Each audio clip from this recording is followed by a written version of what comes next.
धर्मशाला में शुक्रवार को स्कूल शिक्षा बोर्ड के सभागार में जिला विकास समन्वय एवं निगरानी समिति की बैठक की अध्यक्षता करते हुए सांसद डॉक्टर राजीव भारद्वाज ने केंद्र प्रायोजित योजनाओं की प्रगति का जायजा लेने के बाद कहा, कांगड़ा जिले में फोरलेन के निर्माण कार्य की गुणवत्ता की जांच की जाए। इतना ही नहीं, विभिन्न जगहों पर फोरलेन के निर्माण के कारण सड़कों पर खराब हुई हालत तथा इस बारे में भी नेशनल हाईवे के अधिकारी पैचवर्क के लिए आवश्यक कदम उठाएं ताकि वाहनों के आवागमन में किसी भी तरह की दिक्कत का सामना न करना पड़े। डॉक्टर भारद्वाज ने राजौल थानपुर तथा गुम्मा परोर हाईवे की मैपिंग तथा नगरोटा रानीताल हाईवे की डीपीआर तैयार करने के लिए विभागीय अधिकारियों को निर्देश दिए। डॉक्टर भारद्वाज ने कहा कि प्रधानमंत्री ग्रामीण सड़क योजना के चरण 4 की मैपिंग की लिस्ट भी उपलब्ध करवाई जाए ताकि नई तकनीक से तैयार होने वाली सड़कों का शिलान्यास तथा निरीक्षण सुनिश्चित किया जा सके। डॉक्टर भारद्वाज ने कहा कि नशा मुक्ति केंद्रों का नियमित तौर पर निरीक्षण करने तथा मानकों को पूरा नहीं करने वाले संचालकों के खिलाफ मेंटल हेल्थ निदेशालय को आवश्यक कार्रवाई के लिए प्रस्ताव भेजा जाए ताकि नशा मुक्ति केंद्रों का सही तौर पर संचालन हो सके। सांसद डॉक्टर भारद्वाज ने कहा कि स्मार्ट सिटी धर्मशाला को लेकर पार्कों के संचालन, शौचालय सुविधा, सीवरेज तथा इलेक्ट्रिक बसों के संचालन और कूड़ा कचरा संग्रहण के मामलों को उठाया गया, जिसको लेकर स्मार्ट सिटी के अधिकारियों के साथ अलग से बैठक आयोजित की जाएगी ताकि लोगों की समस्याओं का समाधान सुनिश्चित किया जा सके।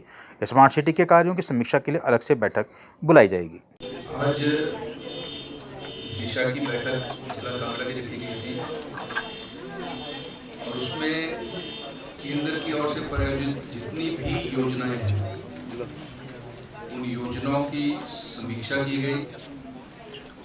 उन योजनाओं के विषय में बड़े विस्तार से चर्चा की गई और पूरे जिला के सभी विभागों के जिला विभागाध्यक्ष और माननीय कमिश्नर महोदय, माननीय एसपी महोदय, ये सब लोग आज यहाँ उपस्थित थे और हर विषय पर केंद्र की योजना जो है उन योजनाओं में कितनी फंडिंग हुई थी, उसमें कितनी कंज्यूम हो गई, कितनी लेफ्ट आउट है और आगे भी क्या समस्या है उसके विषय में बड़े विस्तार से चर्चा हुई और इस विषय पे आज बात की गई।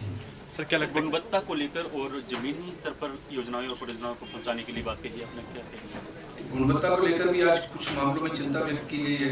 जैसे national highway authority of India के अधिकारी आज यहाँ आए थे, 4 लेनिंग का काम हो रहा है। मैं इनको साधुवाद भी देता हूँ कि पिछले 1 वर्ष पहले बिल्कुल ऑलमोस्ट स्टक हो गया था जो काम, उसमें पिछले 6 महीने से बहुत जोर पकड़ा है।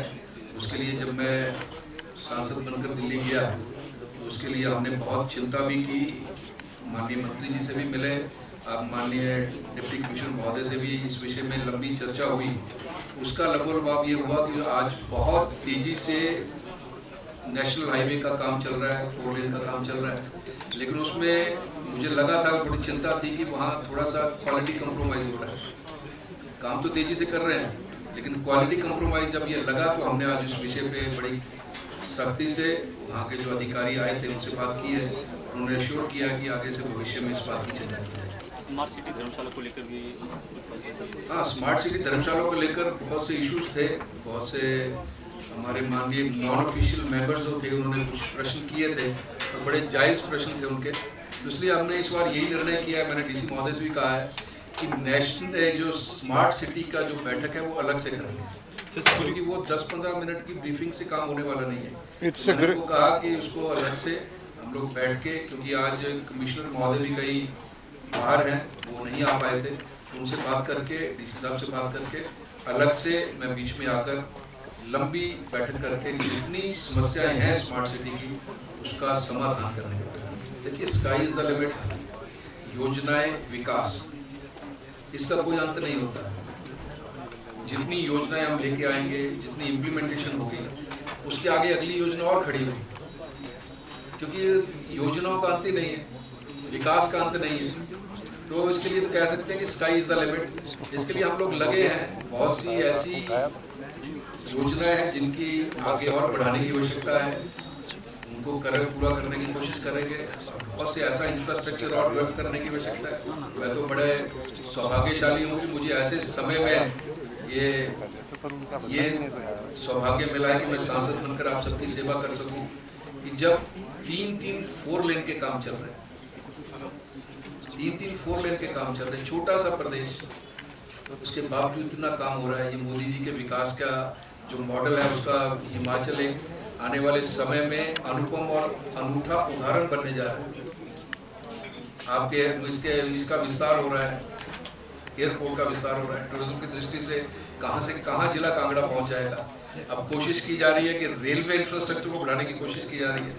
मैं महीने में 3 बार इसकी कोशिश कर रहा हूँ, मिल रहा हूँ जाके रेल मंत्री महोदय से, क्योंकि डीसी साहब यहाँ विद्यमान है। क्योंकि मैं तो ये कहता हूँ, मैंने बैठक में कहा, आपके सामने भी कह रहा हूँ, deputy commissioner is suppose to be a mother of district.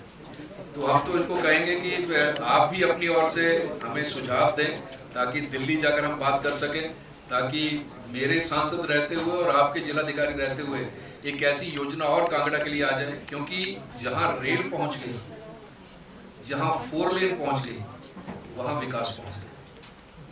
इसके लिए रेलवे इंफ्रास्ट्रक्चर की बहुत अधिक आवश्यकता है और उसके लिए बहुत जोर से हम लोग काम में लगे हैं। मुझे लगता है कि आने वाले समय में बड़े सार्थक और बड़े अच्छे परिणाम देखने को मिलेंगे। मैंने बात की है सैनिक स्कूल की लोकसभा में, यदि आपने मेरी वहाँ क्लिप्स देखी होंगी, तो मैं जब पहला जो मेरा उद्बोधन था लोकसभा में, वहाँ मैंने बात की थी कि जिला कांगड़ा जो है, जिला कांगड़ा वीर भूमि है, देवभूमि है।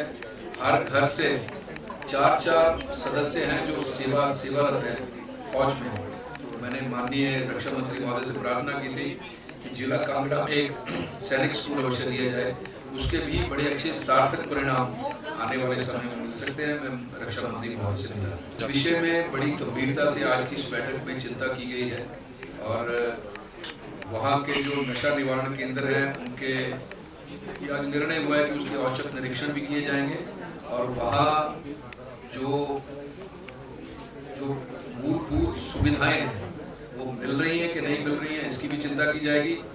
और नशा जो है, खास करके जो चिट्टे का नशा है, इसके लिए बड़ी गंभीरता से चिंतन मनन मंथन किया गया है। लेकिन मुझे ये कहना है आप सबके चैनल के माध्यम से कि ये लॉ इन्फोर्स करके ये समस्या का समाधान नहीं हो सकता। इसके लिए जनरल अवेयरनेस की आवश्यकता है।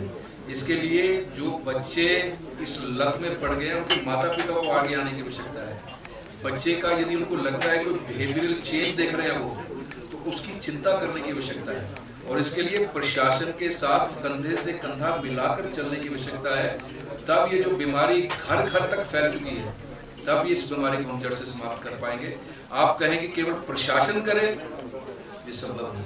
सर आपने कहा कि कंधे से कंधे मिलाकर काम करें, लेकिन इस मामले में कुछ अधिकारी ही संलिप्त पाए गए हैं सर, उसको लेके आप क्या कहना चाहेंगे सर? बहुत बुरी बात है, बहुत बुरी बात है। ये जो खबरें हम पढ़ रहे हैं आजकल की चिट्टे के मामले में, वो एक गिरोह जो पकड़ा गया है उसमें हमारे कुछ अधिकारी हैं और उसमें भी महिला अधिकारी हैं। ये तो बहुत ही बुरी बात है। लेकिन इसके लिए मुझे लगता है कि प्रशासन बहुत सख्ती से उनके अगेंस्ट कार्रवाई भी करेगा। लेकिन मैं फिर कहना चाहता हूँ कि इस बीमारी को यदि समाप्त करना है तो सिटीजन को भी प्रशासन के साथ कंधे से कंधा मिलाकर चलना पड़ेगा, तभी इस बीमारी को हम जड़ से समाप्त करेंगे।